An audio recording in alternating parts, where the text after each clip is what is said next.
ಚಿಂದಿ ಉಡಾಯಿಸೋ ಖಾರ ಬಣ್ಣ ರುಚಿಯನ್ನು ನೀಡುತ್ತದೆ. ಮೆಣಸಿನ ಪುಡಿ ಚಿಂದಿ ಉಡಾಯಿಸೋ ಖಾರ ಬಣ್ಣ ರುಚಿ.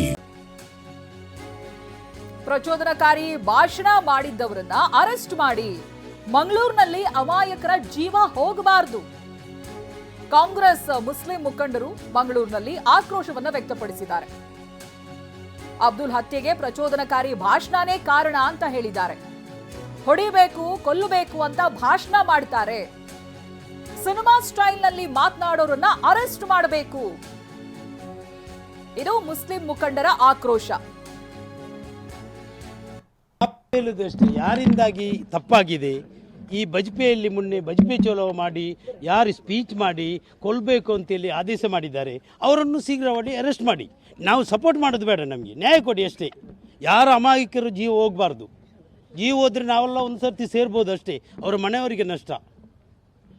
ಎರಡು ಮಕ್ಕಳು ನಾವು ಹೇಳಿದ ಅದೇ ಕೇಳಲಿಕ್ಕಾಗಿ ಬಂದೆ, ನ್ಯಾಯ ಕೊಡಿ ಅಷ್ಟೇ.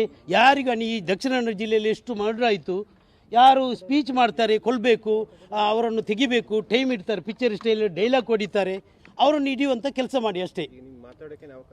ಅಲ್ಲಲ್ಲ, ಅವರೇನು 11 ಗಂಟೆಗೆ ಮಾತಾಡಲಿಕ್ಕೆ ಅವಕಾಶ ಕೊಡ್ತೇನೆ ಅಂತ ಹೇಳಿದ್ದಾರೆ.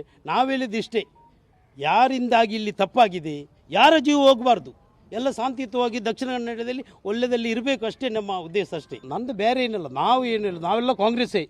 ನಾವು ಹೇಳುವುದು ಅಷ್ಟೇ, ನಮ್ಮ ಸರ್ಕಾರ ಇದೆ, ಪೊಲೀಸ್ ಅಧಿಕಾರಿಗಳಿಗೆ ಒಳ್ಳೆ ಸೂಚನೆಯನ್ನು ಕೊಡಿ. ಯಾರು ತಪ್ಪಿದಸ್ತಿದ್ದಾರೆ ಅವರನ್ನು ಅರೆಸ್ಟ್ ಮಾಡುವಂಥ ಕೆಲಸ ಮಾಡಿ. ಈಗೊಂದು ಫೇಸ್ಬುಕ್ಕಲ್ಲಿ ಬಂದರೆ ಒಂದೇ ದಿವಸ ರಾತ್ರಿ ನುಗ್ಗಿ ಅರೆಸ್ಟ್ ಮಾಡ್ತಾರೆ.